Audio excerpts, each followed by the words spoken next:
Good morning, everyone, and that order, we're pleased to be here together on this warm day. I'm wearing a sweater, even though it's not really cold. I got a pretend it's winter. Okay, I see we have a quorum here. All members are present. I'll need to call roll. And so now, this is, if I'm not mistaken, in compliance with the meeting law. Yes, sir. Right. Thank you. All right. We have public comment, and right now that must be limited to matters on today's agenda. Which we heard from forward to name the record. The amount of discussion will be limited, maybe to a couple of minutes. Nobody's going to be here. So, is anybody from the public here to speak on any item on today's agenda? All right, no one has come forward, so therefore we'll call that item of business closed. We'll move to item number 4. Approval of the final minutes by reference of the Audit Committee, Oversight Committee of July 24th.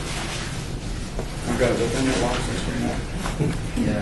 Wow, I mean, I have a motion for approval of the minutes. Those of you who have read it. Forget that.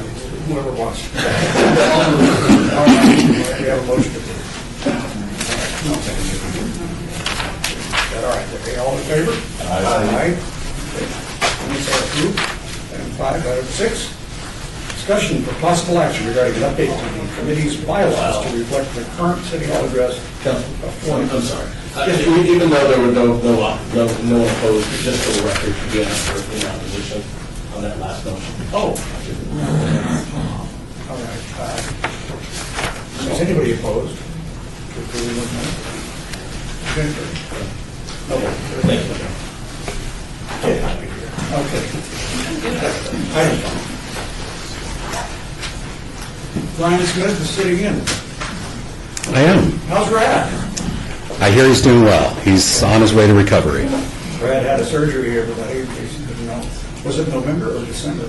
It was November. Okay. Yeah. And he's recovering nicely? He is. That's good. Well, we hope to see him soon, and please pass along the committee's regard for his well-being. Will do. Yeah. Okay. I didn't know about it, of course, so we agreed.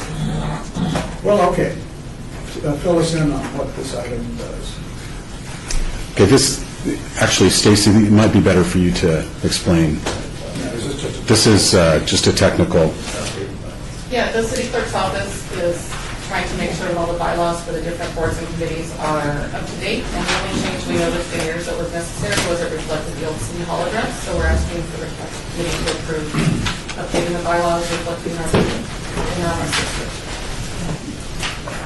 Thank you, Brian. Any additional commentary on that? Any testimony? All right. Anybody have any questions?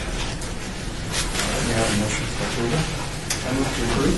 Okay. We have a motion for approval by Greg. Any other people? Okay. Then all in favor? Aye. Any opposed? Thank you for asking. You'll remind me. I will remind you. That motion passes. We now are in our correct location. Don't tell anybody. Okay. Are you looking around? I suppose, Brian, your crew is looking all over for cleanup stuff like this. We are, with the clerk's office, we're trying to make sure that all the committees and boards have updated bylaws and that they're signed, because a lot of them don't have signed and updated bylaws. So. Just look for good word search and everything. It says Stewart Avenue, and then you can probably do it. Yeah, some of them are more complex than that, but they have outdated rules and regs. So. Yeah, kind of. Thank you. All right. Now we have item number 6. Nobody else wanted to testify on changing it. Okay, good. Thank you. Item 6, discussion of possible action regarding the election of officers to the Oversight Committee for the 2018 calendar year. I did not have a chance to talk to anybody about this. I do not want to serve as chair. So if anybody has some ambition and desires to serve, the chair is welcome. This is a discussion open, and I don't think you have any comment, Brian. No. Again, restate the officer's position. I'm chair. Craig is vice chair. Right. I'm treasurer and secretary. So for discussion, opening up amongst us all here. My requirements, my business requirements is making it tough for me. And so I would like to continue to serve on the committee, but I don't have the ability to be responsible for as a chair. I haven't told anybody this, I'm sorry, because I've done all of you. But if there is anybody else, I know Greg would like to do that kind of thing, but I don't know, Stavros, you want to tackle this now that you're back in life again? Congress, you're a sensible man. No comment. I think you're not volunteering. All right. So then, therefore, See, open nomination. we'll have to open up nominations again for the office of chair of this committee. I'll nominate Mr. Headley. All right, we've had a nomination of Greg Eddy. Anybody else want to nominate themselves? Okay. Would you accept that nomination if you, If everyone votes in favor, I'll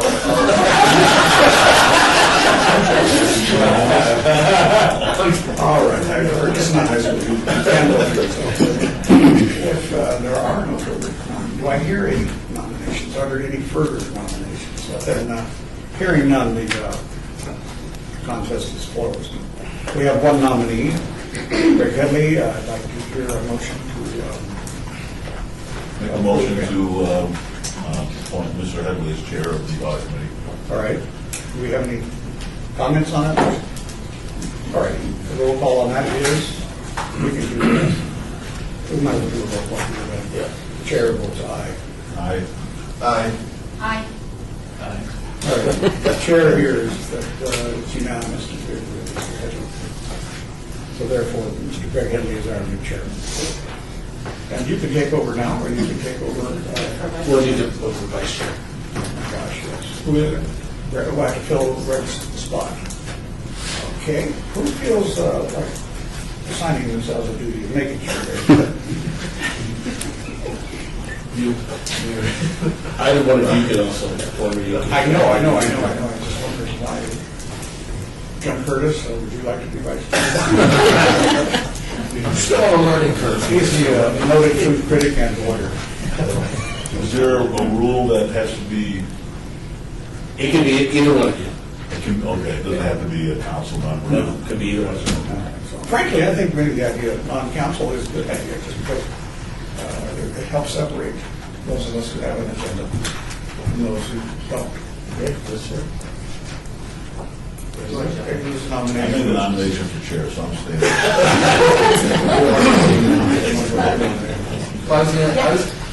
What were you guys gonna, Joe? Yeah, go ahead. Well, if you would accept, I think that would be, Joe, you served on this, long enough as well, and I think, I would nominate you. You're an outstanding individual. Thank you, I accept. Okay. Joe. Anybody else want to nominate?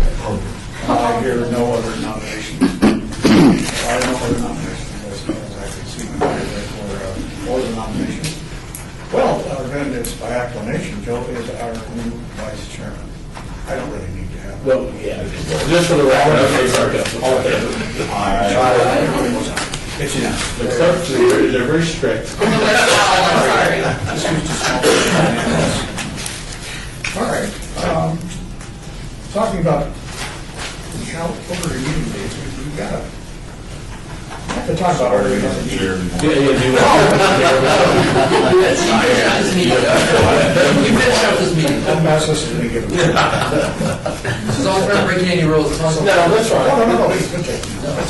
Well, got the meeting scheduled. Where is it here? Quarterlies. We're always making quarterlies. If we didn't have one in the fourth quarter of last year, that would have been, a violation of our rules. Right? So, I don't know how that happened. We do have this on our agenda item number 7. The dates for next year's meetings. So that is item number 7. Has anybody looked at this? And I know that 9 o'clock has been set as a time to favor to most people here. It doesn't matter to me. So if we're agreed to continue this kind of an hour today, it'll work always. So you see those days are all Wednesdays. Anybody have any potential conflict? We can't afford to lose more than 2. Well, just for the record, on July 25th, I'm on the Commission on Accreditation of Law Enforcement Agencies, and that's one of our conference weeks, so I will not be here July 25th. Okay, I do not anticipate being out of town at this point. But we'll let the clerk know if anybody is going to be out of town. So therefore, the proposed dates are Wednesday, April 25th, Wednesday, July 25th, and Wednesday, October 24th, I mean the 11th. If no one has any objections, then it's fair to adopt that. I move to adopt those dates for 2018. Okay, we've got a motion to adopt. All in favor? Aye. Chair votes aye, so it's unanimous in favor. We didn't have to have a public comment. Yes, you have to do it. You will remind me. Yes, you have to do it. I don't know. Discussion, for here where Brian comes in and he's got a PowerPoint. Brian's been instructed to keep his PowerPoint down to a minimum. In other words, what we try to do is see if we can advance those things. Until the committee is the most important. So we don't want to spend a lot of time printing out next to the wall and then looking back down. I agree. We will. The chairman may have a different idea on PowerPoints. We'll make sure our slides are efficient. Brian? All right. What is yours? Okay, thank you, Chairman.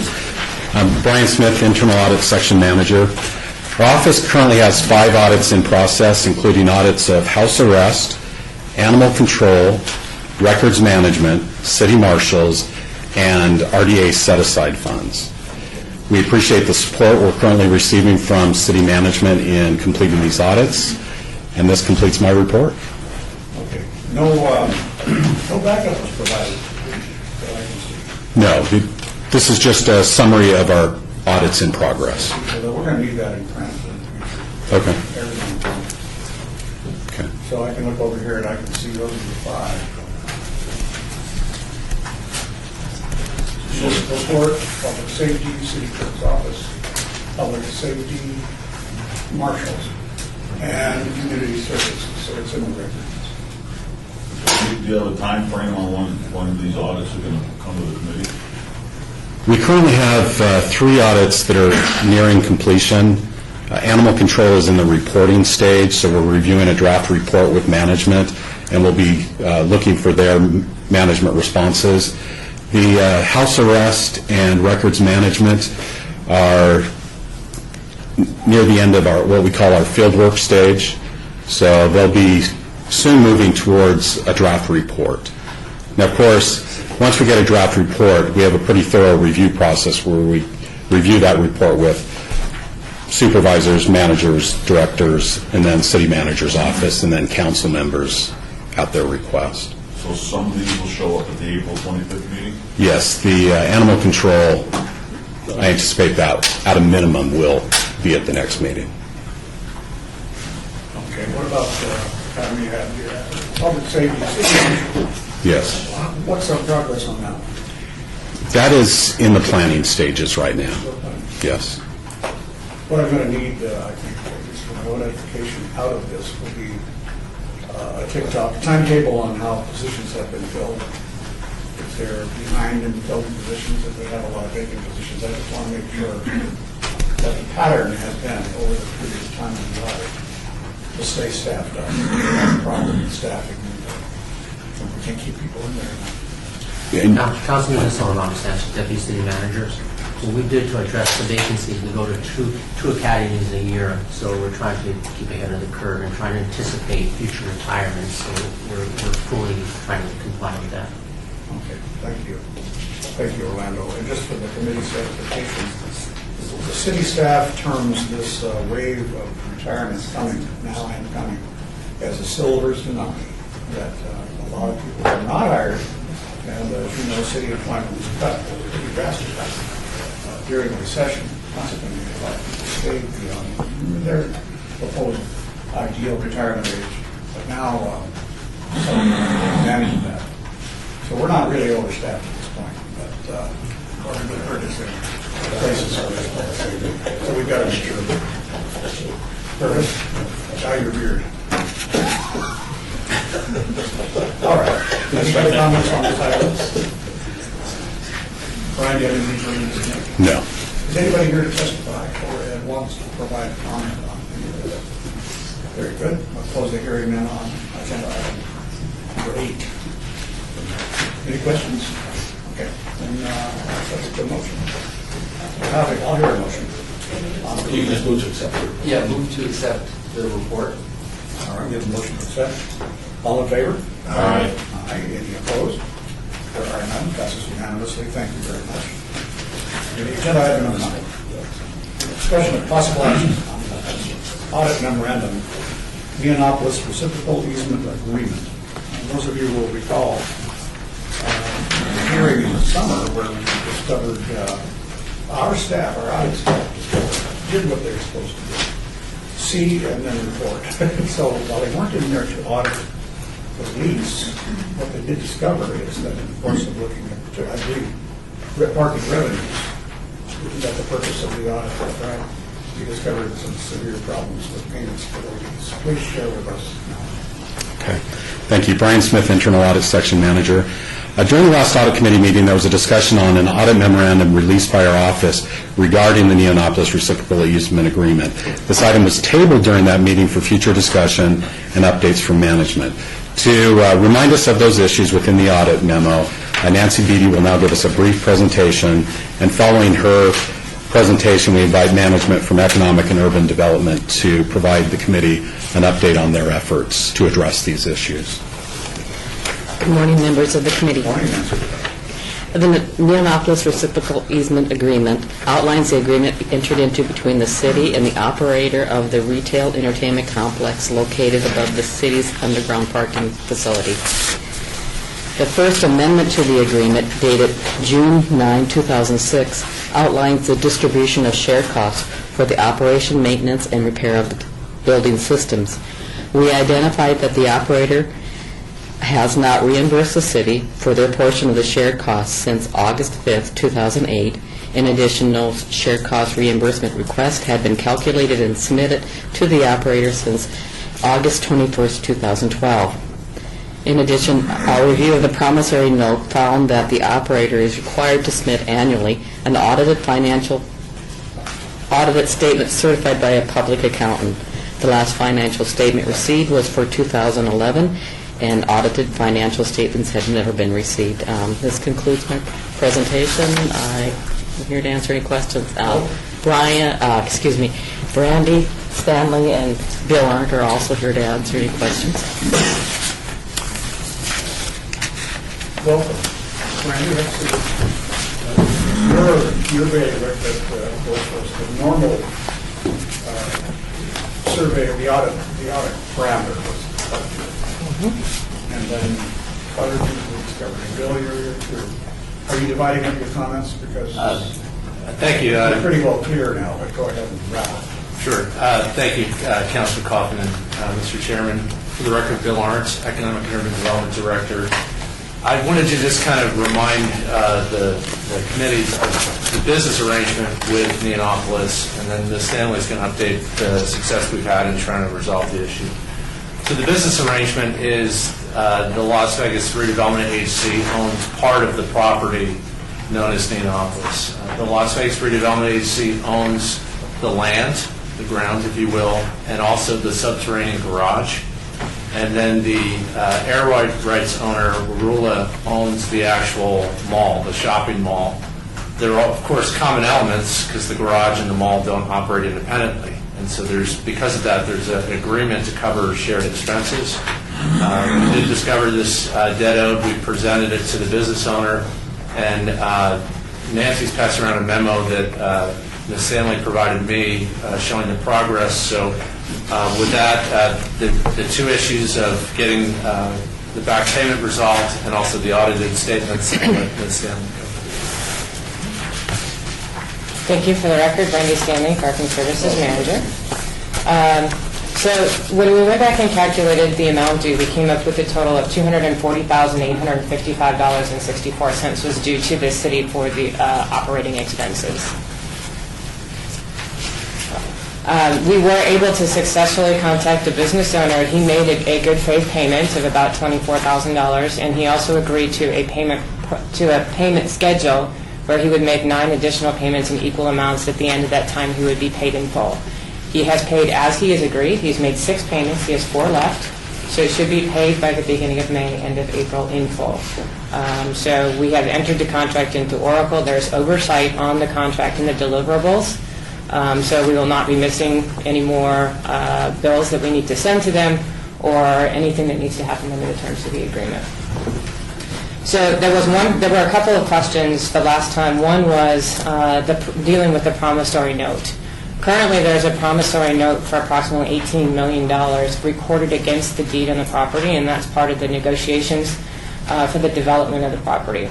So one of the questions that was asked was whether or not we should show that a balance due on the city's books. And when we looked at it and we looked at the likelihood of actually ever getting any of the revenue, we chose not to book it. In brief, basically, it doesn't get paid back unless the building reaches certain financial goals. So in order to reach those financial goals, it'd have to be about 100% leased, and they would have to be at about $3 per square foot.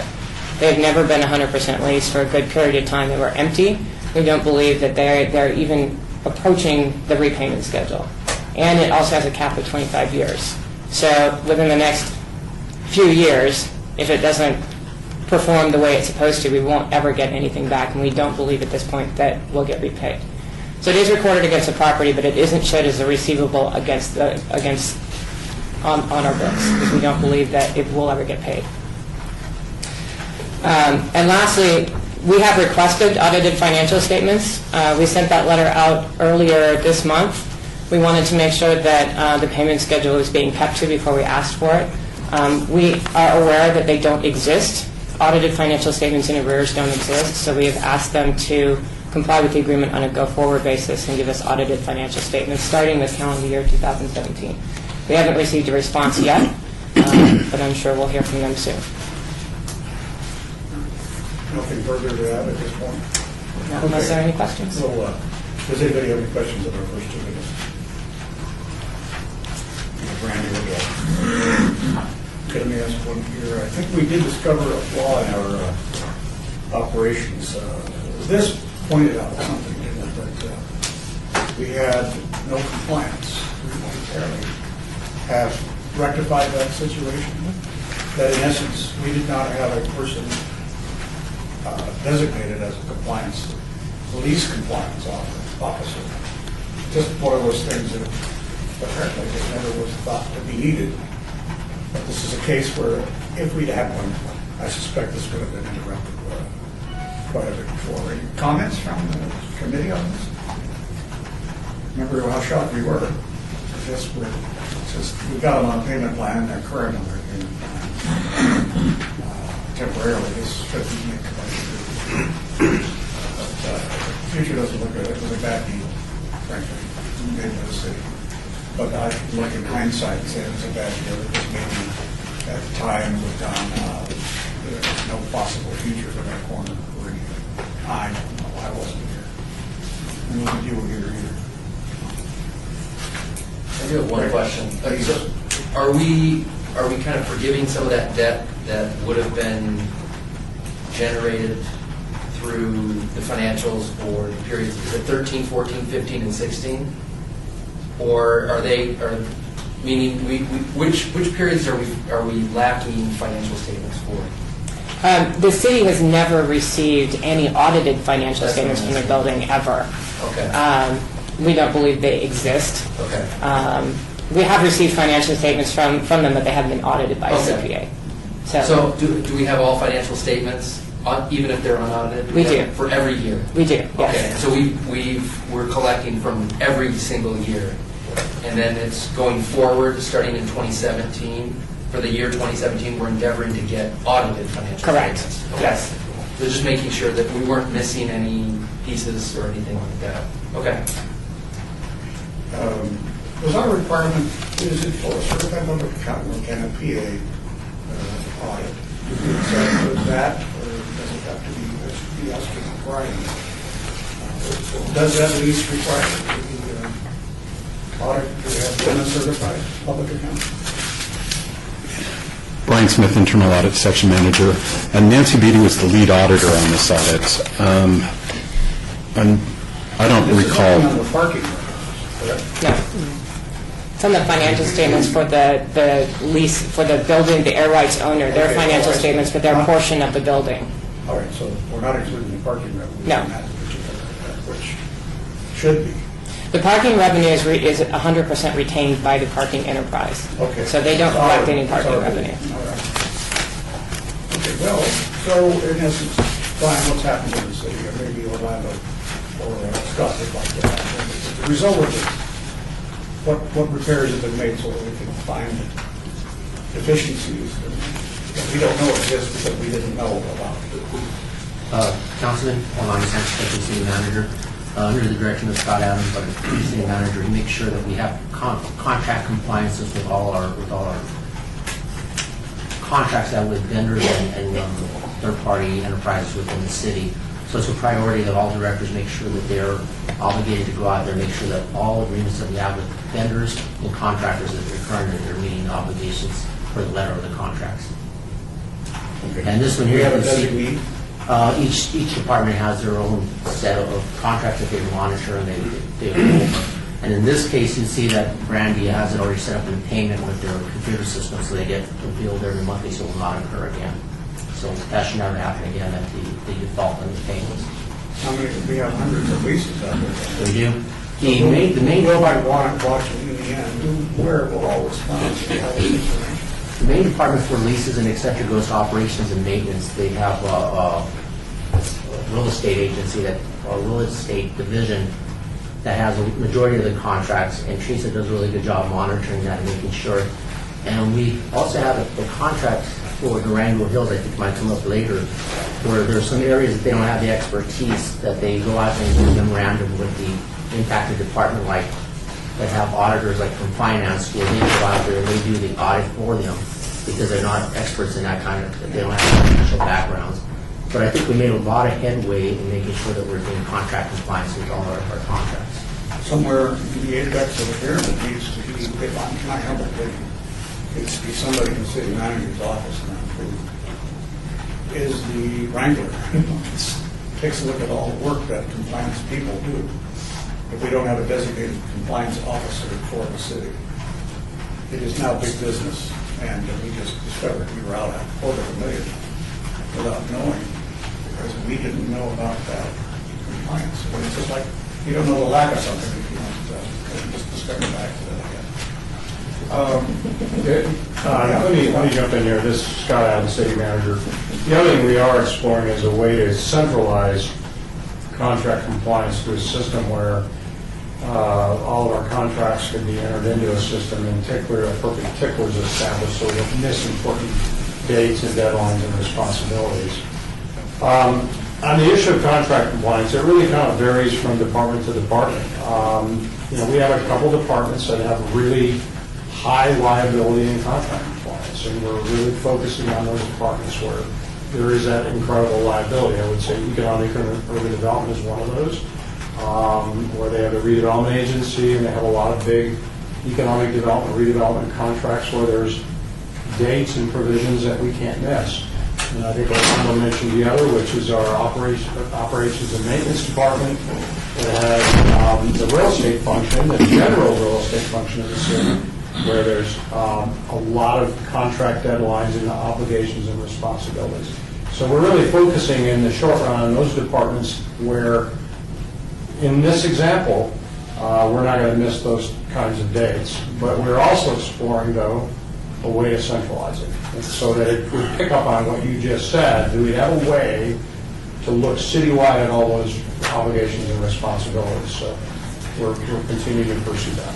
Well, if I could engage you on this, Madam Secretary, we're having, you're creating your budget right now for the fiscal year. We haven't had our first hearings yet. But it stands out as something that can be corrected through budget issue sometimes. You either have a creative position or you have to bump additional responsibilities on somebody in the city manager office to really be the manager of all reasons. It adds up. You need somebody to stole, demote, or fire. And then that way it all works.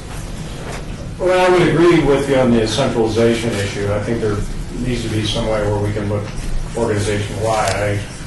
I'm not sure we, in the interest of being as efficient as we can financially, that we need an actual position. There may be a way. I think what we're looking at is there a software system where we can have all these contracts entered into the system and appropriate ticklers come up, whether it's in a finance department or other function, where we're not missing any of these deadlines, so that we would never have a situation where there's been a lapse for several years in not getting appropriate documentation or financial payments under obligations under contracts.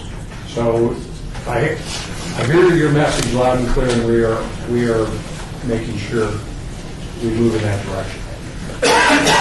One comment, Greg Headley for the record, and I appreciate what you guys are doing, and just to put it into a little bit of context, even from an audit perspective, we have really 3 lines of defense. We have the folks that are on the ground, that are doing it day in, day out, and we hope that they don't miss any payments. We hope that they don't miss key contract terms and conditions and things like that. We also have the Office of City Manager that is really acting as a second line of defense to make sure that everyone else is doing their job. And then the last line of defense is why we're here. It's the audit group. And we hope that nothing slips through the cracks, but of course we hope that they will find those things that do slip through the cracks so that we can rectify these things. And so, again, just to reiterate, I think bolstering that second line of defense somehow, figuring things out, I think is a great goal to work towards.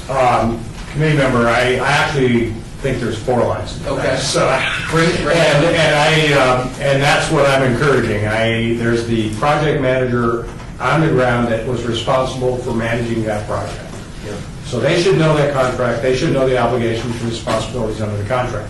Then I would encourage in all those departments that have significant contract liability, that there's somebody else in the department in an oversight capacity Yep. making sure the department doesn't drop the ball on those. And then there's another one at some central level in the city, which is the one I just addressed. Then there's the audit committee, sir. Right. It's 4, not 3. And we're going to make sure those 4 are in place. Okay, perfect. Because I've had conversations with 1 or 2 of the directors on this issue.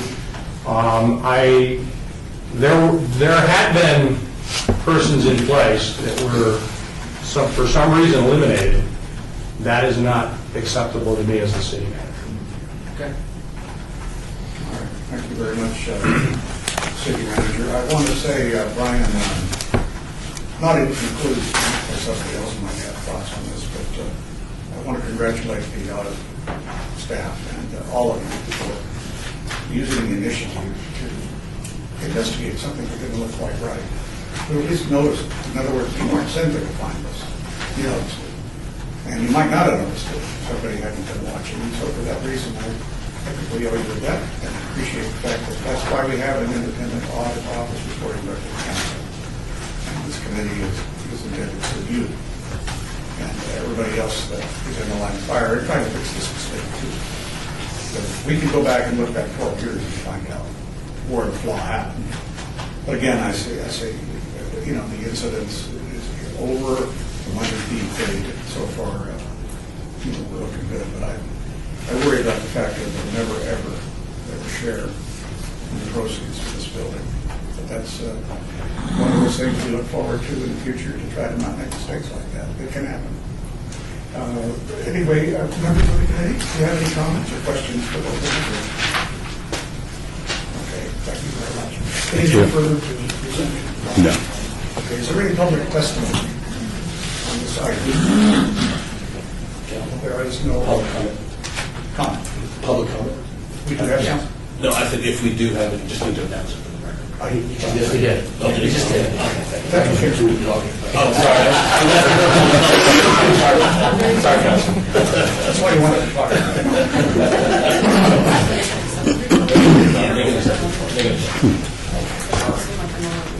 Okay, then item 9 is closed.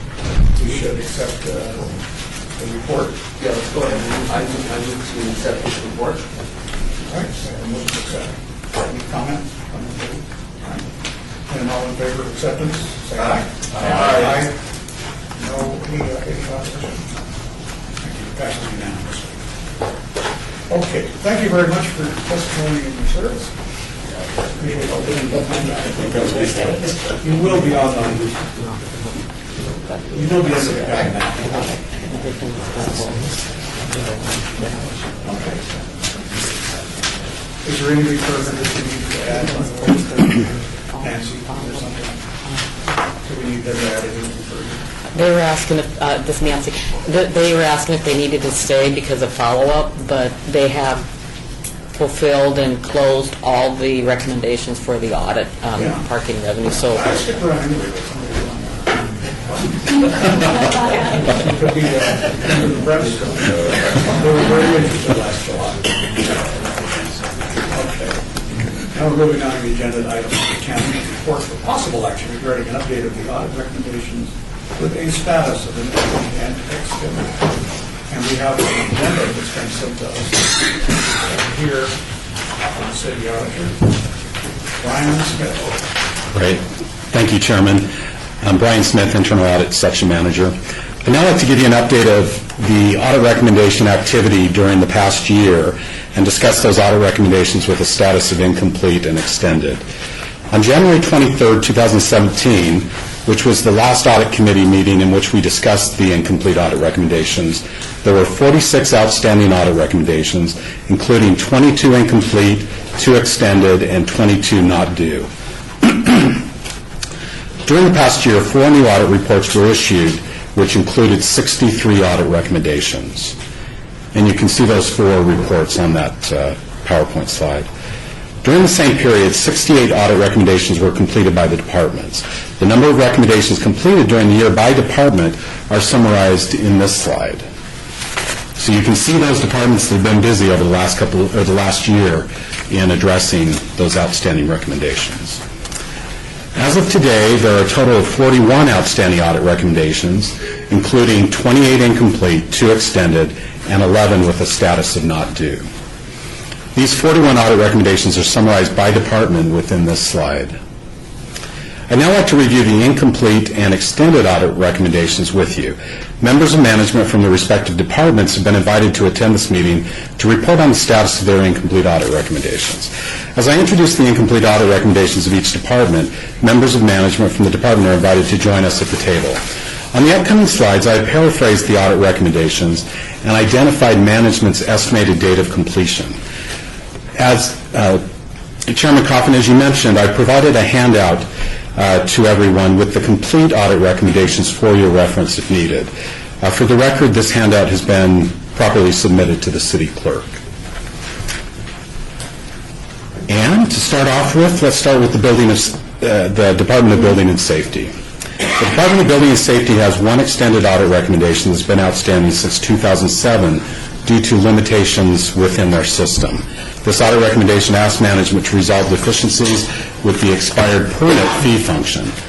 And Building and Safety Management is present to provide a status on this audit recommendation. For the record, Kevin McCosker, Building and Safety Department. This is your, we should welcome Kevin. Your first meeting? Yes, sir.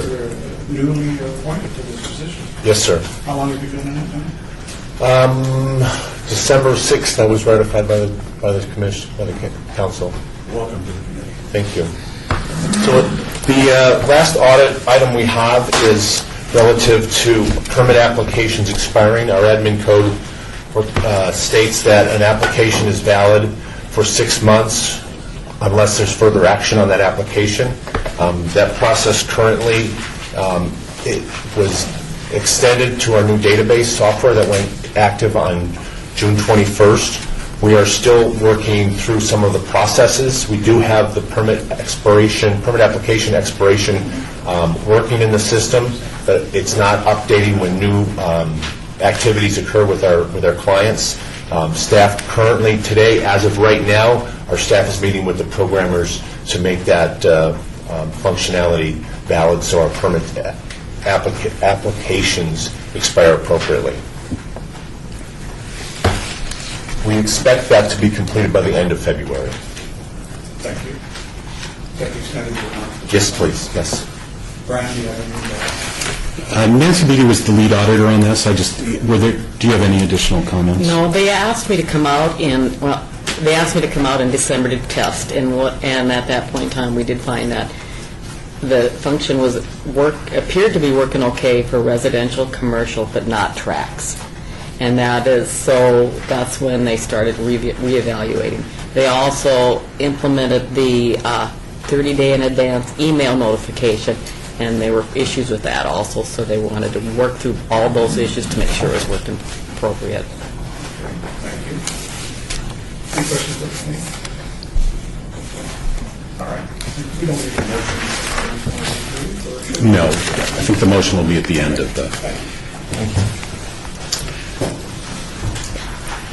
Brian Smith, Internal Audit Section Manager. The next department is the Office of Communications. The Office of Communications has one incomplete audit recommendation related to the need for review and reconciliation of the advanced deposit postage accounts. Members of management from the Office of Communications are present to provide a status report on their efforts to address this recommendation.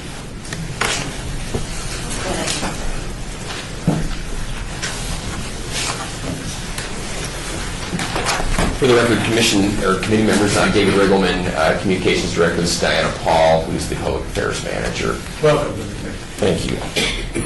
We had a few audits that needed to be done by the 31st. This is the last one that we're just finishing up now. Establish a process of reviewing and reconciling the advanced deposit postage accounts. There are several accounts that multiple accounts that the city uses for postage. We use a service called Presort. There's a variety of ways that mail goes out from the city, communications go out from the city, also including FedEx. We handle all of those things as well. So this is a process to reconcile that advanced postage going on. Diana can tell a little bit more about how this is working and what we put together. Sure. So at this point, we went ahead and created the process that the auditors have reviewed. That's in effect now. So the reason they decided to keep it open is that the process has been established. Now we want to, for the next 3 months, go ahead and start reconciling. So all the spreadsheets, everything's been created and the process, but now we're going to actually start reconciling. So Brian had said maybe for the next 3 months they'll watch to see how that process goes, to make sure we're doing it correctly, and then they'll close it out. So we have the process in place and the spreadsheets all ready to go. Just not much data to accompany it at this point. Are you satisfied, Brian Smith? I am. In fact, the Office of Communications has been busy addressing these outstanding audit recommendations. They've been documenting internal policies and procedures, and as Diana mentioned, we just want to see evidence that this reconciliation is taking place over a 3-month period. Any questions from the committee? Anything further to add? Any further comments by anybody? All right, good. Then we're closed on this. We'll accept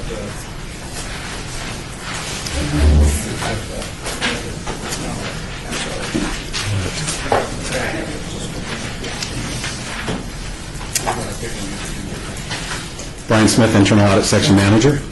The next department is the Office of Cultural Affairs. This office has 13 incomplete audit recommendations related to the contracts that are used with the artists they hire for cultural events. Members of management, Allie Haynes-Hamblin is here with us and has a status update on those recommendations. Hi. Yes, for the record, Allie Haynes-Hamblin, the Director of the Office of Cultural Affairs.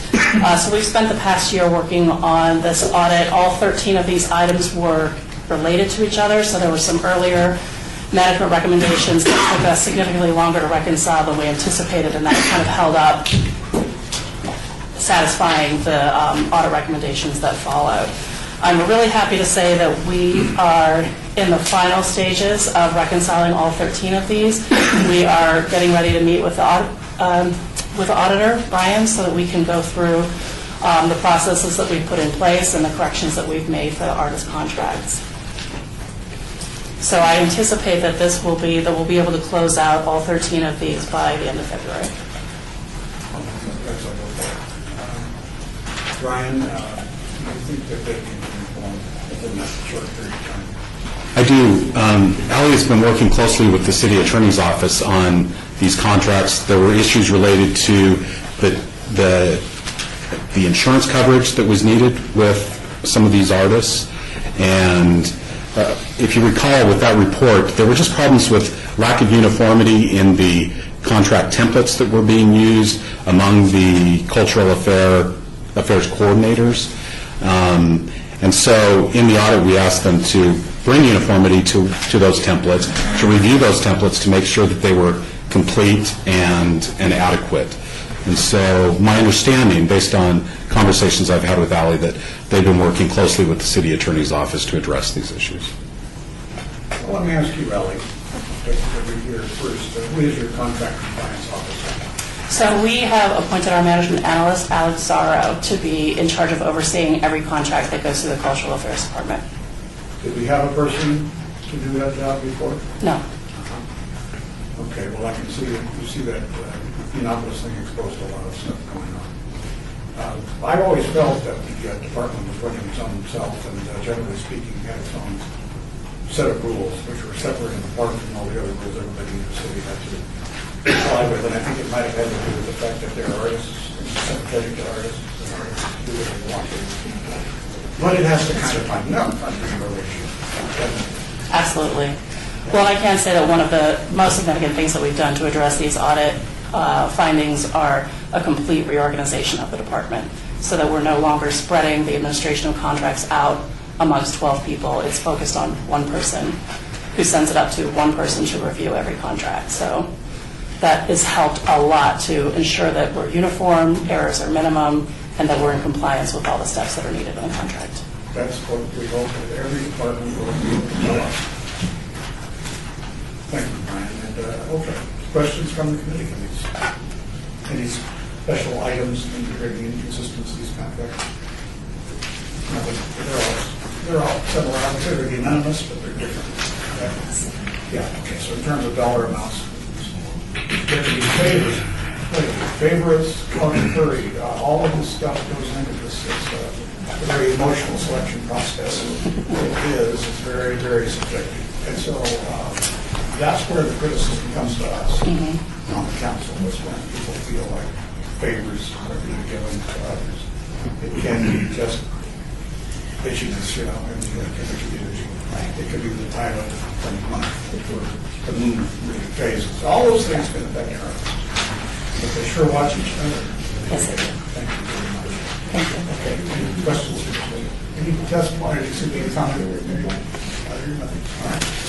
All right, Brian Smith, Internal Audit Section Manager. The next department is the Information Technologies Department.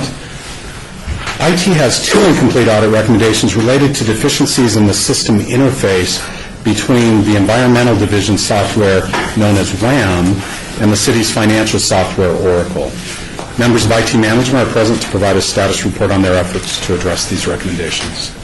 For the record, I'm Sherwood, Director of Information Technology. To my right, Chris Craig, Business Relationship Manager over Enterprise Development. So we've been working on this for quite some time. We brought in a consultant to help necessitate the necessary work. We have the changes in production now, and we're starting a 90-day cycle to address any issues that come up. We've already seen within the 90-day cycle a few variances that we're still going to have to go back and correct. This is programming between two dissimilar systems.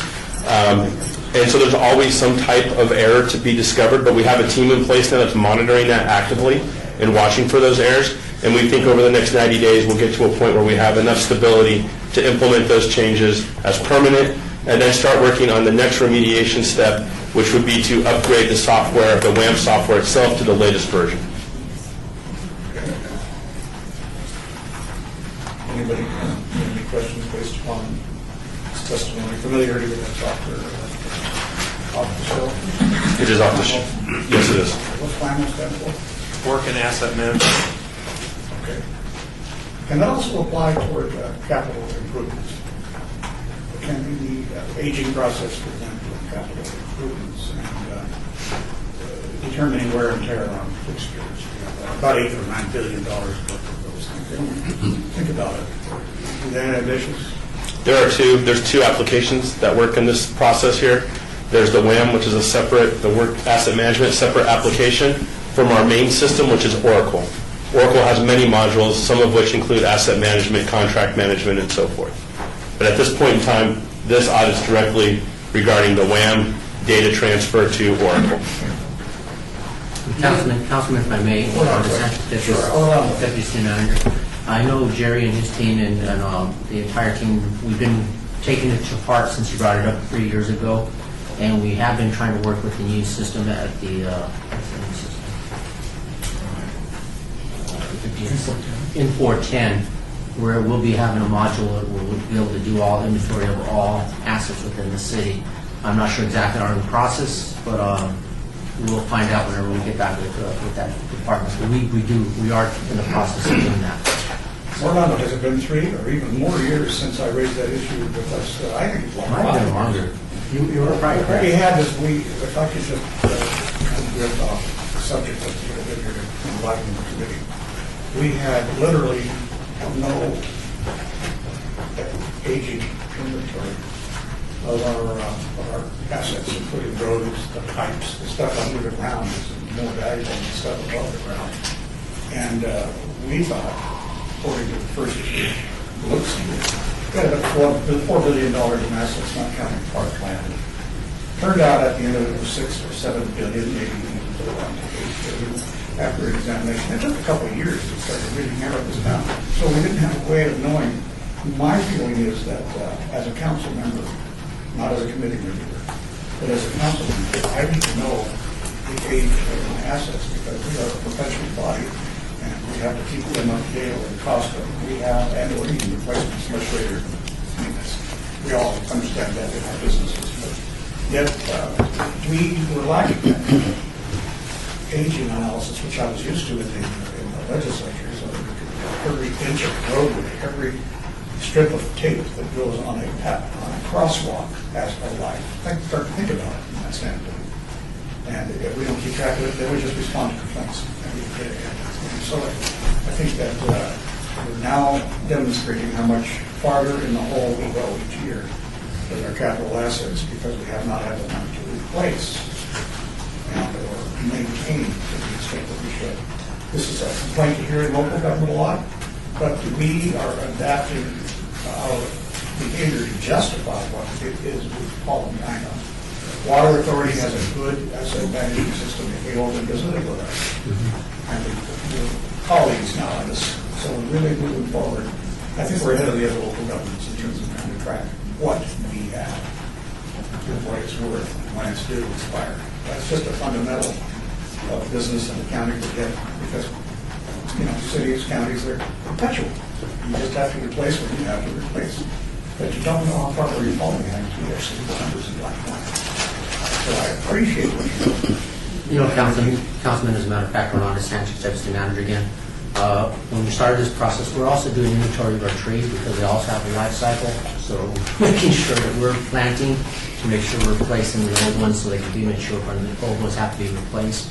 So it's an ongoing process, it's a learning process, but it was well valued, and our departments realize it because they understand if we're going to replace that, we have to justify it. So we're working hard on it. Thank you. I know it sounds maybe picky to some people who are not involved in this process, but if you've got to vote for a tax increase, you've got to vote to spend more money, there's a little pressure on you. You have to ask why, not just say, well, we think we ought to do it. So thank you very much. Trees, too. Okay. I have a question, Member Rolo. Is WAM technology eventually will that be phased out? Is that what you're saying, to a different technology? We would be upgrading, again, Michael Sherwood, Director of Information Technology, for the record. Software has a life cycle, so just like new versions come out, we have not entered into or upgraded from version 2, I believe it's the 3. And so we look to, as with any new version, new features, better stability, more options, better controls that are built into the software. So we look at, before we just jump from 2 to 3, we want to build stability, satisfy the audit recommendations, and then go forward with 3. And if I may, I think WAM is specific to the treatment plant. It is. It's a little bit uniquely lined into itself, Okay. so it's kind of specialized towards the environment of the treatment facility. Okay, thank you. This, of course, was due in September 2016, and now we're going to finish when? Just keep going. We're in a 90-day cycle now, so we would hope to come back at the next meeting to be concluded. All right. Questions by the committee members and the others? Do you have anything further to add, Brian? No, Brian Smith, Internal Audit Section Manager. As Mr. Sherwood has mentioned, we've asked them to show us evidence that the interface is working effectively over a 90-day period. So during that period, I'm going to be working with IT as well as with the wastewater plant in evaluating any errors that occur, and then there'll need to be some judgments as to when we reach the point where the interface is adequately fixed. That's going to take time. All right, well, my question would be is, Mr. Sherwood, do you think there'll be any difficulty meeting the expectations that I have set forth? Because if I have been too ambitious in my request, not enough time, or feel like it needs additional assets to perform this duty, do you think we'll be able to do it what we have? Michael Sherwood, Director of Information Technologies. Is it related? Are your question relating to the asset management process or to the asset management? We're well underway in that process through Project Eddie, which is the Infor system that Deputy City Manager Orlando Sanchez talked about. I think we're well on the way. I don't know a timeline today to give you, but I would think that we're at least at the 50% point, if not farther, towards working on that. And so, yes, it is attainable, and I believe that we're on the right track as an organization to get there. Okay. All right. Thank you very much. Yeah, we all know what's in each of our big bank accounts. City government has a hard time knowing what we're working. It's nice to find out you're working with them. Okay. If there's nothing further, then we'll move on to the next item. All right, Brian Smith, Internal Audit Section Manager. The Municipal Court has one extended audit recommendation dating back to 2010, addressing the court's noncompliance with 5 minimum accounting standards required at that time by the Supreme Court of Nevada. Dana Levac, our court administrator, has an update on these areas of noncompliance. Thank you, Dana Levac, Municipal Court Administrator. Our court has worked with both our audit section as well as the Administrative Office of Courts that creates and monitors the minimum accounting standards, which went under review for approximately the last 3 years.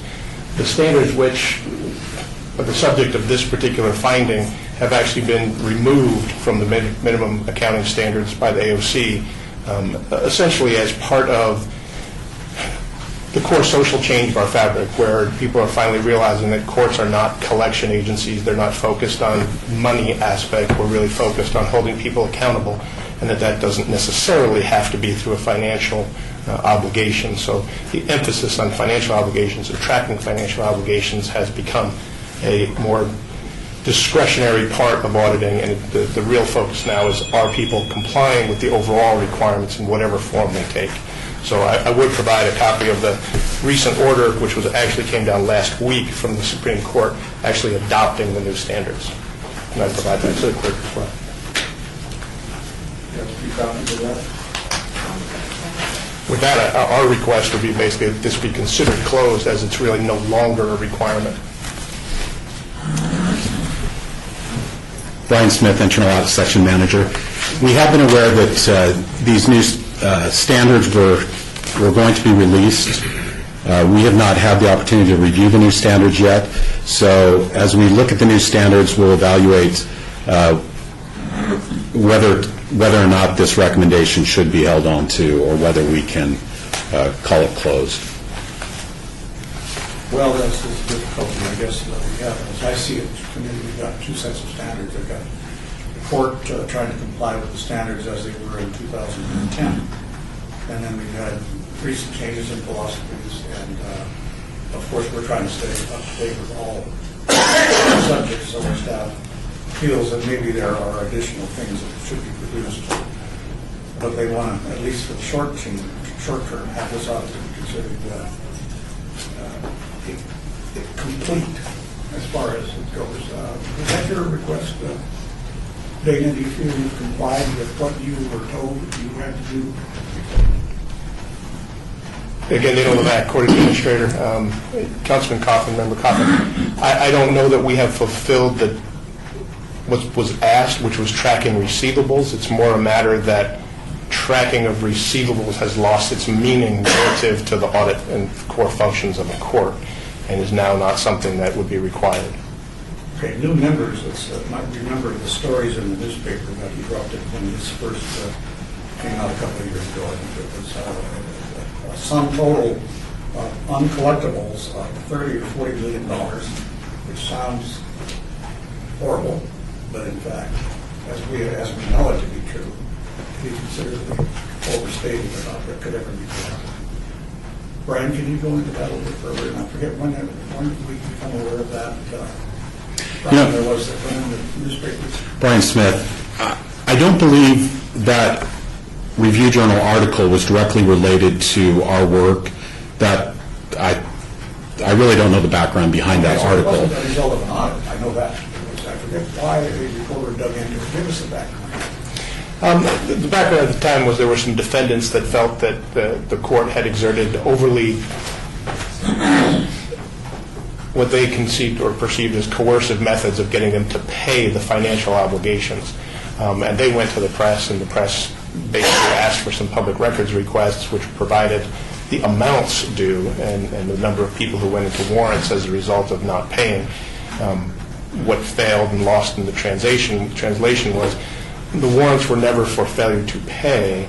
It was really for failure to pay or appear or otherwise just stay in touch with the court. It's basically people who had obligations and simply dropped off and ignored those obligations. We've made some minor changes since then. We used to have a very stringent process by which people could ask to be declared indigent and work off their fines. We've essentially eliminated that, and the screening mechanism is the work itself. So anybody who claims that they are unable to financially pay is given the opportunity to work off their fines and fees. So literally every defendant has the opportunity to fulfill their obligations, and they only go into warrant when they ignore those obligations. I have seen the way the courts work on this. They give them an opportunity to put on an orange windbreaker or a jacket of some kind and go out and pick up trash. And a lot of people do elect to do that.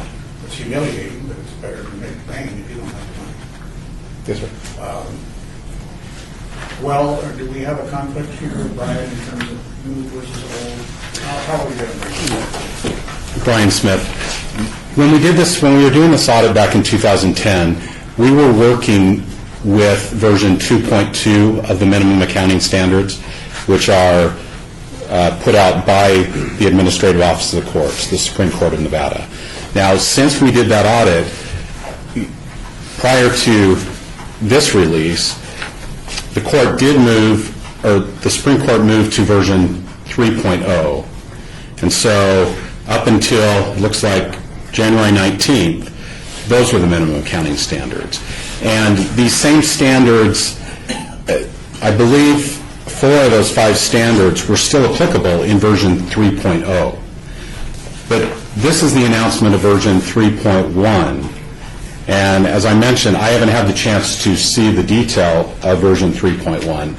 I have heard that, as Mr. Levac has mentioned, that these items are no longer required of the courts because of this change in position of, how do I characterize that?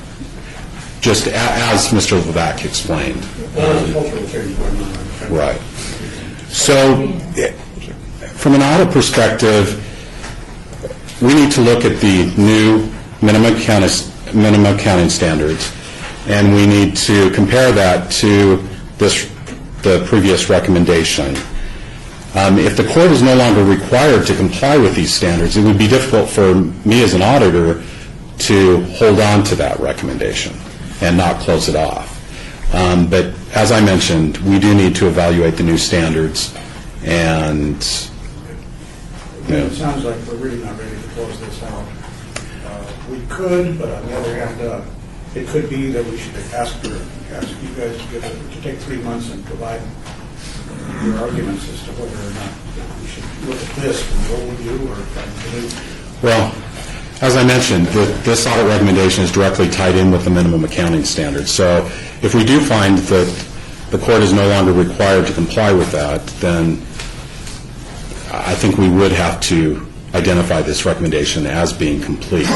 Unless city management felt like the court should be providing this information. If the city managers, despite what the minimum accounting standards say, if city managers said, no, we want the court to produce that kind of information. well, if the CMO determines that they have to provide that. And that would be a discussion between the city manager's office and the court. But well, let me ask the city manager's office if they have any comments on this at this point. Because if this isn't right for us, then maybe we need to wait until the April meeting to have a decision and get a little bit of what I think we need, which is not shown here, is an appeal in writing from the court as to why you feel the way you do. And Brian, you could easily state in that one-pager what you think after you've had a chance to study. we can certainly do that. Yeah. Councilman Kaufman, if I may, we're on the Sanchez Deputy City Manager. We have a great working relationship with the Muni Court, so there's that separation of power between the city and the Muni Court, so we respect that. And we work very closely with Dana and the judges, so we'll continue to work with them and continue to work with them, make sure that we're in the best interest of the city and the courts. And yes, that's our desire, and appreciate you returning that. That's what the council wants. All right, would anybody at this point on the committee feel like you want to take a little time to look at this? I'd love to comment right now. This is Greg Headley for the record. I want to make sure that we're not setting a precedence here, which is that if we wait 7-8 years, then it'll just go away, which I don't believe is what we're trying to do here. Obviously, the courts have ruled there. We're talking about minimum accounting standards. We're not talking about maximum accounting standards. We're not talking about leading practices and best practices and things like that. These were very minimal things. So to be able to figure out how much we're owed at any point in time is always a good thing from a business perspective. If I can ask how much are the courts owed right now, and it could be over multiple platforms, multiple different types of fees that we collect, whether they're able to forgive those or whether they're firm, whether they can be worked off, those types of things. I still think as a business it's good to know that information.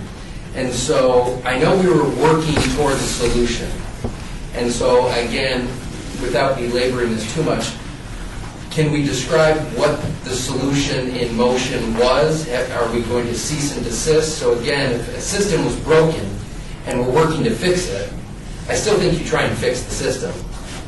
If it provides better accounting information, better information for the end users.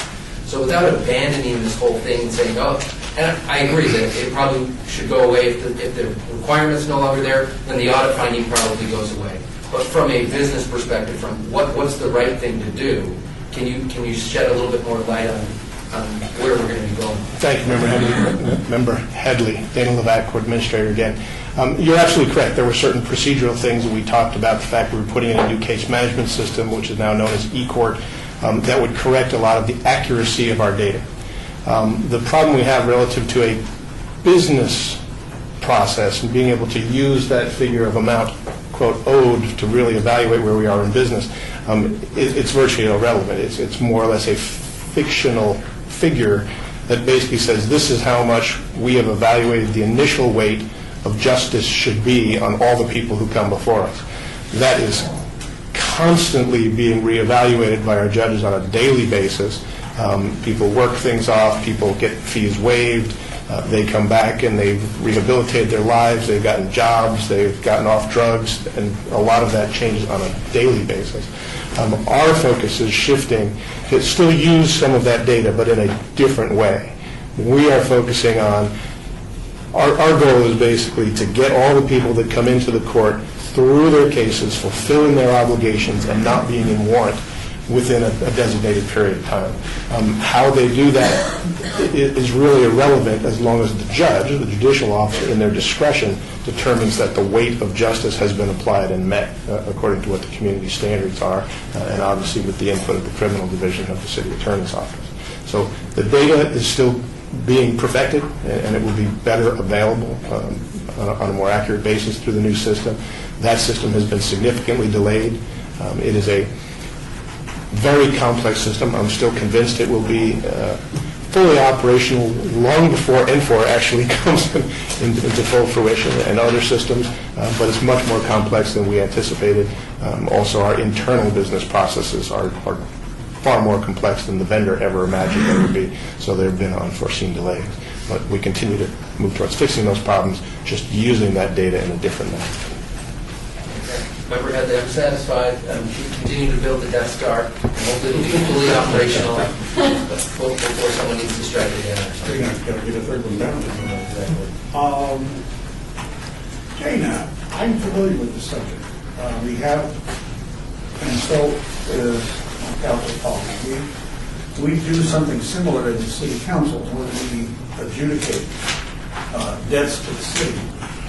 Let's say in our compliance, code compliance. People neglect their homes or their businesses. After pestering them very much, they finally fix them, and it usually costs some money, either 2, 3, 4, 5, 10,000.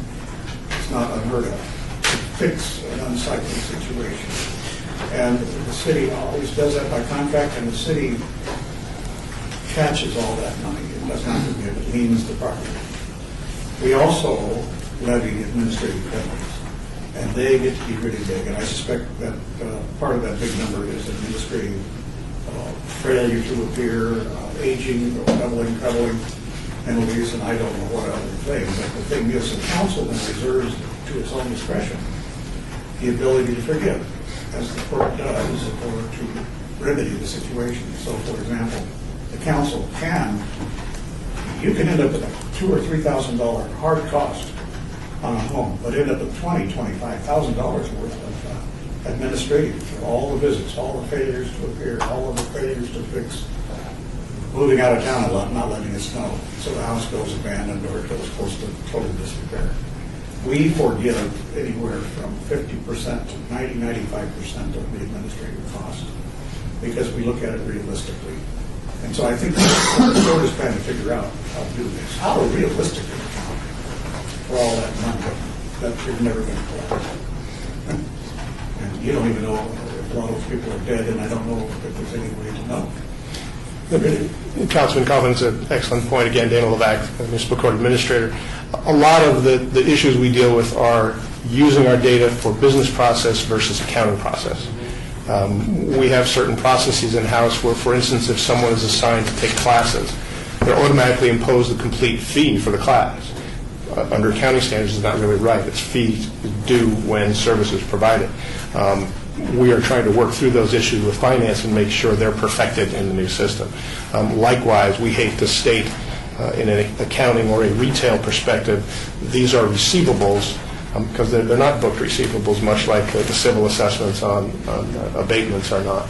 So we're trying to make sure that the data that we provide as a court is more representative of what we do as a court than as a business. And we're trying to balance those responsibilities and make sure we accurately reflect that with both the council and the community. Thank you, Dave. I think that's a pretty explanation.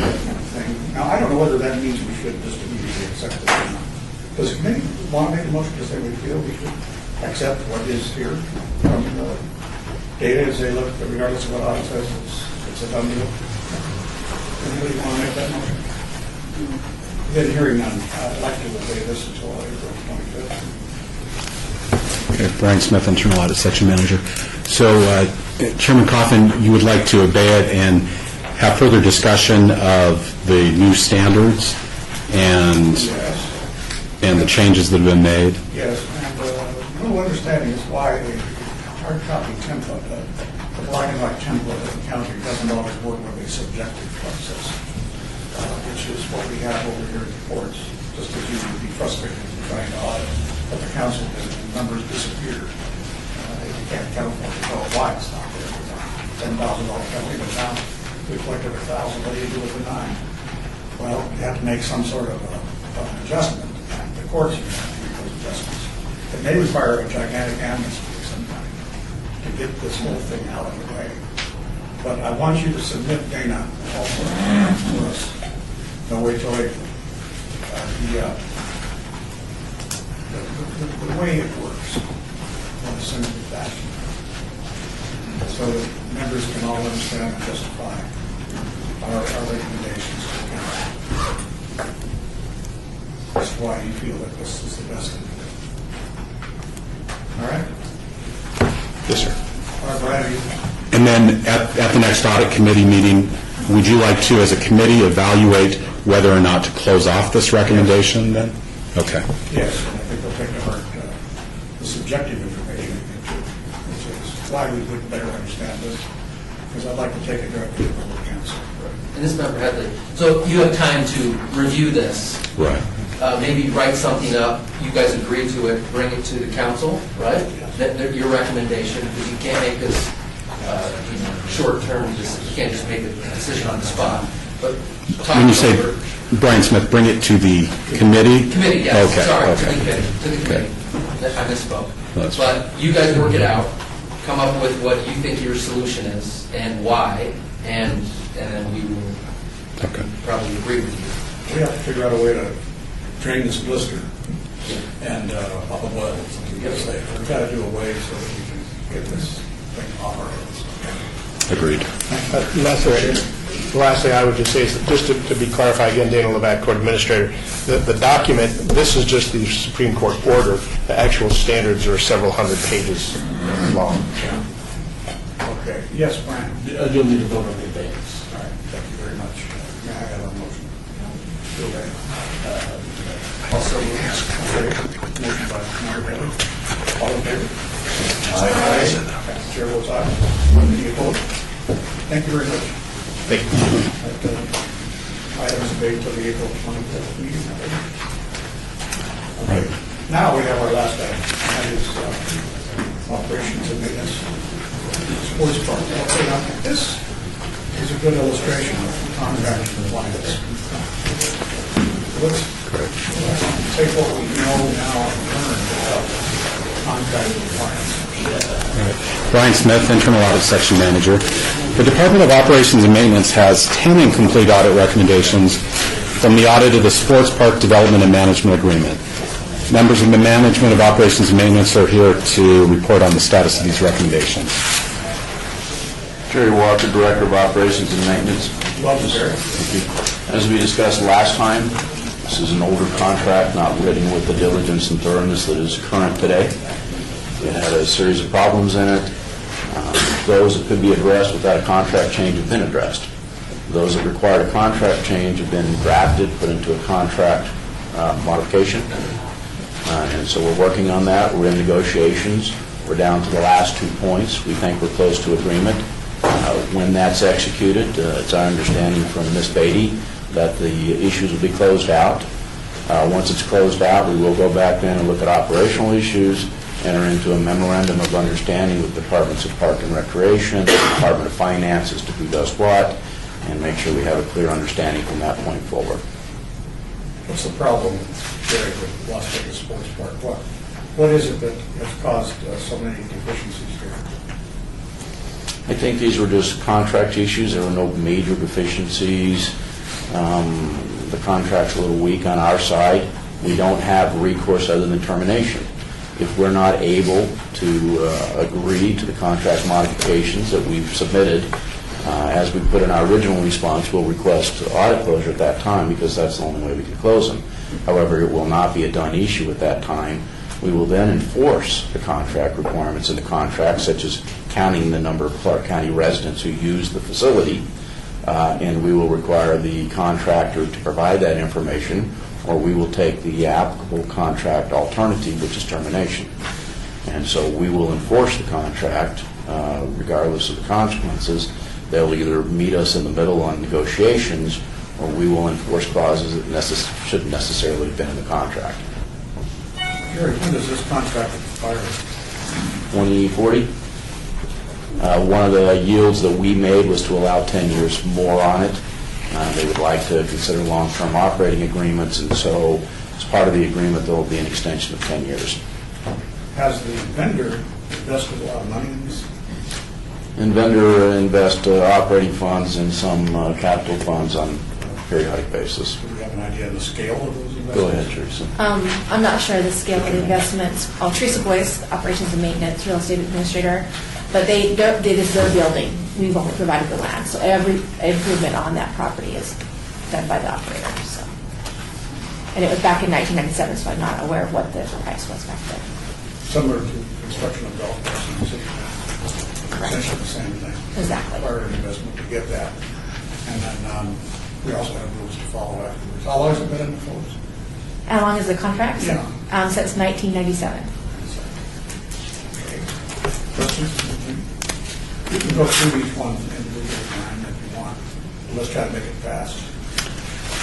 You know, I'm not sure, Brian Smith, Internal Audit Section Manager, I'm not sure there's a need, unless you'd like to go through each one. As you can see, in just scanning through those recommendations, many of them refer to whether or not the agreement should be amended. So, as Jerry has mentioned, once that agreement is finalized, many of these audit recommendations will automatically go away. Just to confirm, we're negotiating in a cooperative and amicable manner, but if we do not reach agreement, we will then be firmer in our dealings with the vendor. Sure. Jerry, I don't remember all the history behind the sports park, but has there ever been any discussion about just getting out of this thing completely and It's a 50-year. our ties with An extended lease. making it a private enterprise, instead of going through all this contract stuff? I'd have to look at the termination clause. I think we can only terminate for cause. Can we terminate for convenience? We have to terminate for cause on this. Teresa Boyce, Operations and Maintenance. We have to terminate for cause on this one, but this one is on BLM land, so we can't really just turn it over. It's a lot more complicated than that. And that's part of the issues with the contract, is this was an agreement between the BLM and the developer and the city, so there's 3 parties to the development agreement, so some of these requirements were put in place by the BLM that we're trying to clean up and fix with this contract amendment. And one other issue, and I'm not sure what the contract states on it, Jerry Walker, they've got an investment. If we terminate for cause, I'm sure there's a clause in there about their investment that we'll have to address. And so it's in our best interest to keep it. So we can't get out of it because it's on BLM property pretty much? We can get it out of it, but it's not like we can turn it over to a private enterprise at that point. We would have to operate it. Let me make it a little, it's probably not in our best interest to get out of it. Probably not a preferred option for us. There would have to be a discussion about liquidation of rights and We're not losing any money. No. Okay. And the facility has a place. It does provide service to constituents. It is adequately operating facility. We're not. They actually pay us. Okay, we're actually making money. We're making money off of it. But not a lot. Just not a lot. But yeah, at least we're not losing money, correct. it's anecdotal that maybe we're not getting what we should, but maybe I need to go back 20 years and say, well, what we expect of our. In any event, it has to be continued to be used as open space in some fashion. Perpetuity, I suppose, that's what I think of the land transfer. Some way or another. It could be a golf course. Okay. But some people need to play. All right. Any questions, any further questions? All right, any final comments on this, Brian? No, but Operations Maintenance does have 2 more incomplete audit recommendations, and we'll just keep them up here for that. So the additional 2 incomplete audit recommendations are from the audit of the Durango Hills Golf Course, and these audit recommendations address the need. You're essentially not, you're not unhappy with where we are as far as sports park. No, in fact, the fact that they've entered into negotiations and amending the agreement, many of those audit recommendations specifically asked that management do that. Okay, report in April. I'm sorry? Give us a report in April. I would hope that we would be done in April. We'll either be done or we'll be in dispute, yes. Okay. Brian? Do you want that obeyed to the next meeting? Do you want to report next meeting regarding?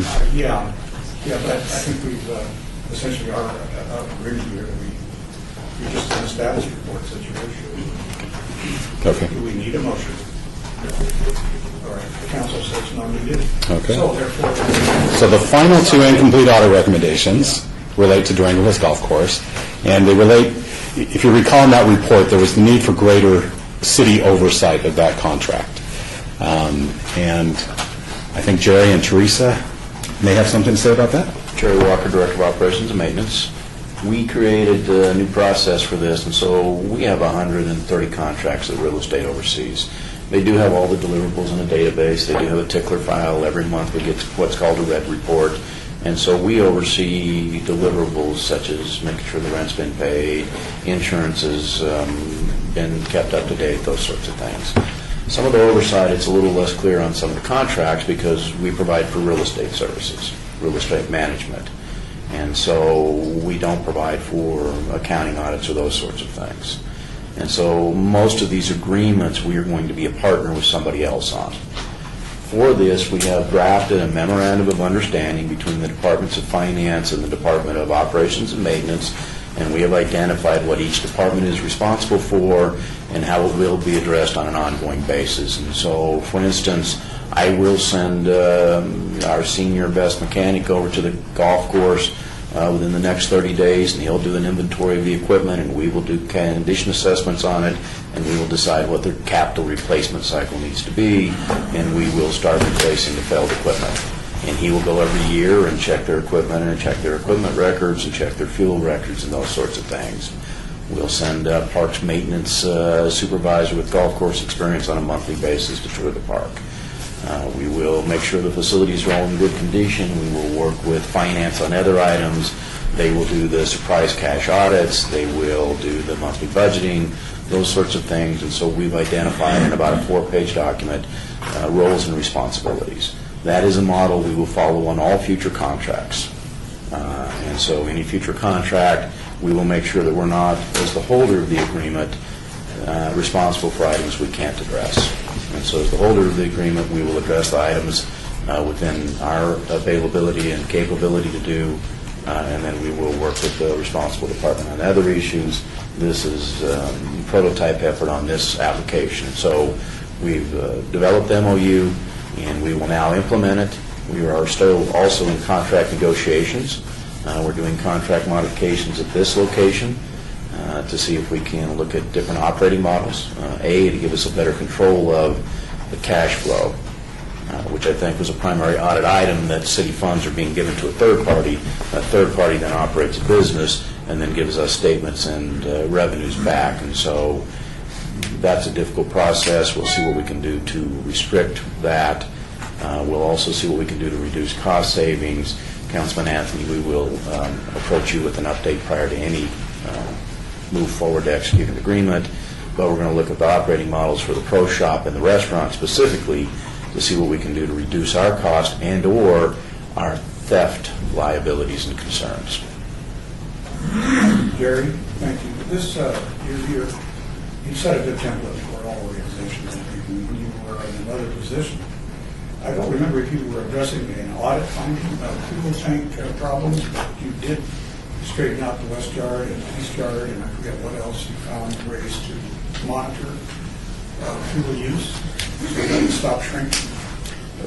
We have very proactive fuel use, and this is a turns process. I don't know that we ever lost much fuel from our employees, but if we do, this is a very strong deterrence. We're all on top of the fuel. That's the second item here. They run through a few hundred gallons a year, but just because it's a small amount doesn't mean they don't have to reconcile it. And so the new procedure, and they'll be required to do it on a monthly basis, you start with a certain number of gallons, you add a certain number of gallons, you use a certain number of gallons, that ought to go to next month's start gallon. And so any fuel that they can't reconcile and account for will not be considered a reimbursable expense. That's in the contract modification, but we'll implement that procedure now. And within 2 months of monitoring, I think the city auditor will be ready to close that. There's a certain amount of slack for evaluation. Frequently happens. And the point is, though, that you watch the small things, that the big things can be taken care of. All right, questions on, and we're just talking about the fuel tank inventory. If we're sloppy with our oversight, just like the turns, if we're sloppy with our oversight, then we encourage that. And so a diligent oversight is its own self-fulfilling prophecy. Questions from the committee? Anybody? Any closing comments, Brian? No, this concludes my report. Thank you very much. Thank you. Does anybody have any further comment on this agenda item? Okay.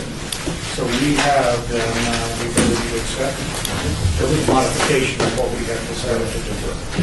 Move to accept the report. Move to accept. Some new chair. Any further comments? Okay, all in favor? Aye. All those aye. And that has, so we put it back.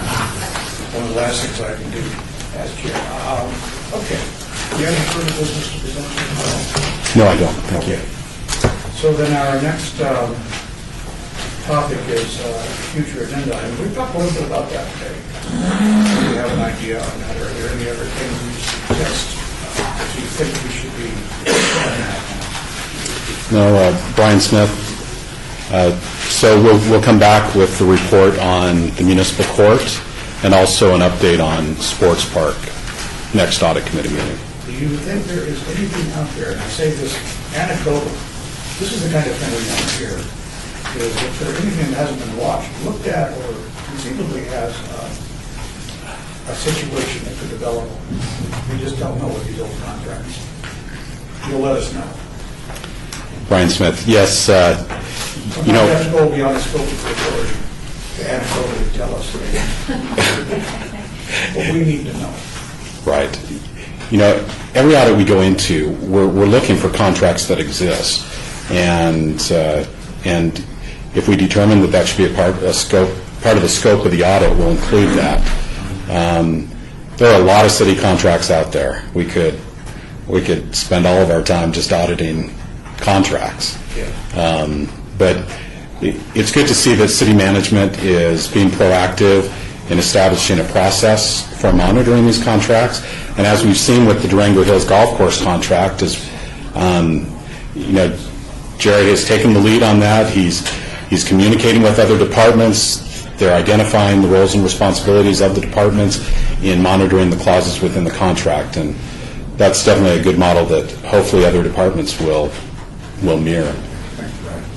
Members of the committee should always be reminded that the auditor will work directly to the council, the city manager's office. So they are our eyes and ears on things that might happen over there without fear or favor. Thank you very much. Okay. Item 11, essentially, just giving some direction. Anybody else want to see anything?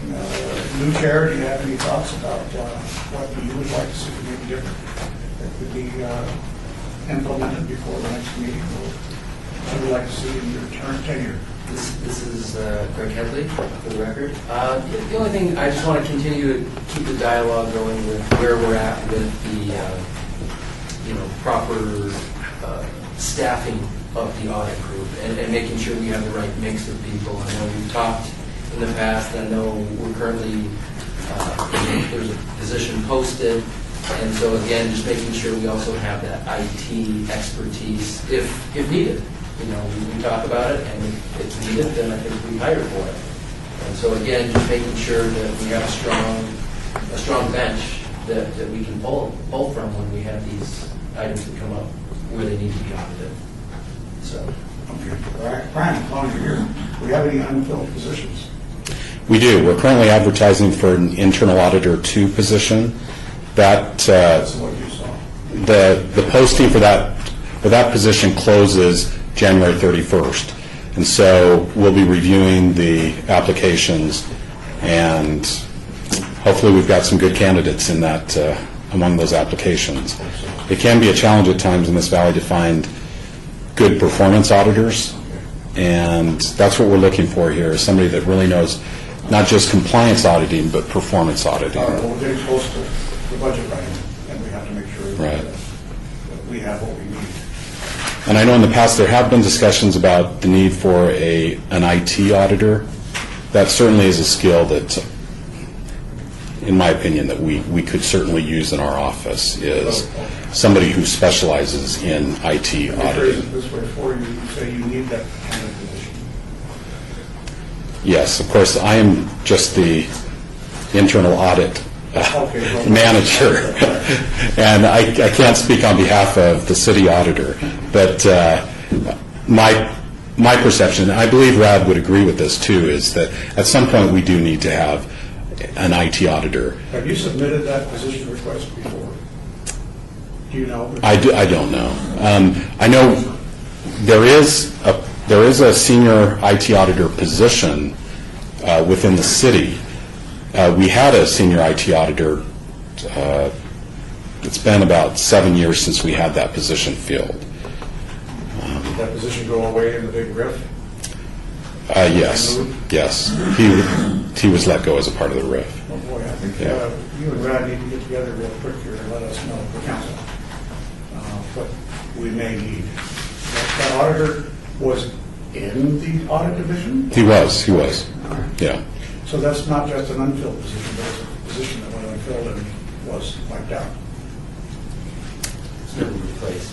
Yeah, it was never replaced. That But means you have two. the technicalities of whether that position is still available to us. The answer to my question is you have two unfilled positions that we know of. Well, this is Greg Headley again. It's probably not budgeted currently No. for the IT position. No, it's not. But again, it's little by little we need to probably work these things in. We're not going to solve all the problems overnight. But again, it's something on the horizon for us to all think about. And if it's something that needs to happen in the current fiscal year, then I think that's worthwhile. Or if it's going to be in the future, it's just a goal I think we need to be working towards. I think our committee is going to be in good hands with you. All right, now we are ready for public comment. If anybody is in the audience, the public comment can be directed to any future items that you wish to be heard, too. That's always a good thing to hear from people if they feel we've neglected something, that the auditors might have neglected something. But the newspaper is there, and they just want to know if we're telling the truth. Mr. Chairman. Yes. I just want to, this is John Curtis, I think many of you know him. In my absence, he'll be your legal advisor, so if I'm ever out, John Curtis will be stepping in to take my Keep Councilman Coffin in mind. He's a neighbor. And a food critic extraordinary. All right, thank you very much. Any further? We have no more public comment here. All right, then this meeting is adjourned.